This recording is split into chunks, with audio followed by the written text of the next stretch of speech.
आणि ना रत्नागिरी सिंधुदुर्गमधून भाजपची उमेदवारी जाहीर झाली आहे। त्यामुळे आता रत्नागिरी सिंधुदुर्गमध्ये नारायण राणे विरुद्ध विनायक राऊत अशी लढत होणार आहे।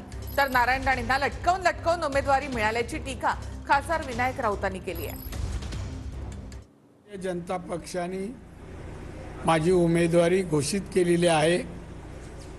मी देशाचे पंतप्रधान माननीय नरेंद्र मोदीजी, पक्षाचे राष्ट्रीय अध्यक्ष सन्माननीय नड्डाजी आणि अमितजी शाह होम मिनिस्टर, तसेच सन्माननीय देवेंद्रजी फडणवीस या सर्वांचा मी अतिशय ऋणी आहे, आभारी आहे की यांच्यामुळे मला ही उमेदवारी मिळालेली आहे। सर्वांच्या उमेदवारी जाहीर झाल्या, पण केंद्रीय मंत्री असून सुद्धा या लोकसभा मतदारसंघामध्ये त्यांना उमेदवारी किती लटकवून दिलेली आहे, त्यावरूनच त्यांची योग्यता किती आहे ती दिसून आलेली आहे।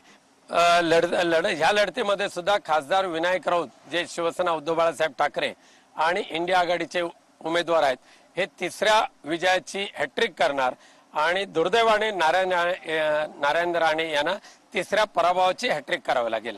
या खासदारांबद्दल जी काय नाराजी आहे त्याचा फायदा आम्हाला दीड वर्षापासून होतोय, कारण का 10 वर्षापासून या खासदारांनी काहीच केलेलं नाही। गावागावातून बोंब आहे, गावागावाला प्रचंड राग आहे आणि म्हणून त्याचा फायदा प्लस आता महायुती म्हणून जे सगळे मोठे पक्ष एकत्र आलेत, केलेला मागच्या 2.5 वर्षापासून विकास, केंद्र सरकारचा विकास, म्हणून आम्हाला खात्री आहे 100% आम्ही विनायक राऊतांचं डिपॉझिट पण जप्त करू एवढी आम्हाला खात्री आहे।